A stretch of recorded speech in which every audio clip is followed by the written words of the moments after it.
First, after being held captive for well over a year, 15 months in fact, today finally 3 Israeli hostages were returned to their families. Now, I can't imagine, few of us can, the horrors that Emily, Romy and Daron must have lived through during their 471 days of captivity at the hands of Hamas terrorists. However, we can't overlook the fact that at the same time, 90 Palestinian terrorist prisoners also walked free, with more set to be freed as well. Joining me now live from Tel Aviv is Arsen Ostrovsky, the CEO of the International Legal Forum and Senior Fellow at the Misgav Institute for National Security. Arsen, thank you for your time. A huge day for every Israeli and every supporter of Israel too around the world, here on Sky News in particular. We have tried to stand in solidarity with you throughout the horrors of the last 15 months. What's been the reaction of the release of these 3 women today in Israel? Oh, look, it's really quite incredible scenes. On the one hand, yesterday, I think there was a sense of relief, a sense of joy and jubilation after 471 days. These girls, Emily, Romy, Daron, were finally coming home after what can only be described as pure hell. I stood there yesterday with so many others at Tel Aviv's Hostage Square, which has become now synonymous with the congregation of those in solidarity with the hostages, and essentially, an entire nation stood still there with a collective breath, waiting for these girls to be home in the hands of the IDF and then finally in the hands of their loved ones. But we know these are difficult days ahead, and as you said, 90 Palestinian terrorists were released, many more will be released, and we also have many more hostages still in captivity which need to come out urgently. What concerns me, and I was just talking to the Australian Shadow Attorney General, so on the opposition side of politics, there's no confirmation from our Prime Minister here in Australia that we will oppose any of these Palestinians ending up in Australia. What can you tell us about their likely destination? Look, that depends on a number of different calculations and who these terrorists are. And it's something, again, I think we also have to underscore. Some have called this a prisoner exchange. This is not a prisoner exchange. The Israelis coming out hostages are women, children, the elderly, the wounded. The Palestinians that are coming out are convicted terrorists and murderers with blood on their hands.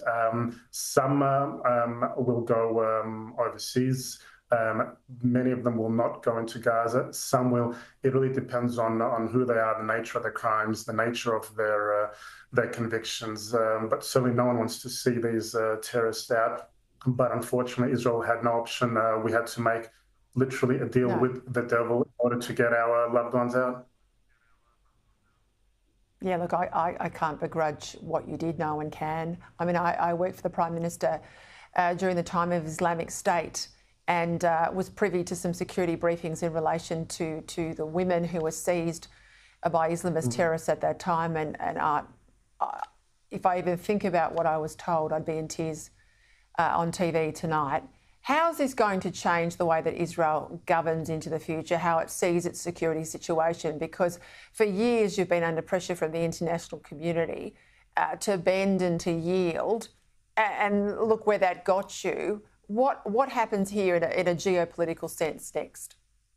Yeah, look, it's a good question. I think had Israel yielded and bended to the demands of the international community, including, by the way, Australia, and Penny Wong, who called on Israel not to go into Rafah, and Rafah is where we've found a number of the hostages. It's where the Hamas leader Yahya Sinwar was taken out. So I think had Israel listened to the international community and wielded and bended to their will, I think the situation would have been far more drastic. Far more so than it even is today. But I think, look, there's already lessons that have been learned. Israel is no longer sitting idly by. Israel is taking a very proactive stance against these terrorists. We've seen what Israel has done to eliminate arch terrorists like Ismail Haniyeh in Iran, Hezbollah leader Hassan Nasrallah. We saw the pager attacks. So Israel certainly not taking orders from anyone, and Israel, like any sort of a nation, like Australia would, by the way, as well, is taking whatever action necessary in order to defend itself and to rescue its citizens from absolute hell. Well, I hope we would, Arsen, but I'm not entirely convinced with the current regime. Your Deputy Foreign Minister was scathing about the Labor government here and the connection that she feels is patently obvious between Labor's change in rhetoric and position at the United Nations about Israel and a horrific increase in anti-Semitic attacks in this country. Is that a fair comment, do you think? I think she was probably being even far too diplomatic, to be honest, in my opinion. You know, I heard Prime Minister Albanese talk about the relief of the hostages finally coming back to Israel. But we also have to remember that the Albanese government also voted against Israel at the United Nations in a resolution that would have abandoned the hostages. And they made absolutely no linkage between any proposed ceasefire and the hostages. In fact, the resolution didn't even mention Hamas, for that matter. We've also seen the Australian government refuse to confirm that they would not abide by these outrageous ICC warrants. We've seen resumption of funding in UNRWA and, of course, anti-Semitism raging unabated. So, unfortunately, what had for many years been a very strong and principled bipartisan support of Israel, it would appear that under this Labor government, sadly, Australia has abandoned its ally in its time of need.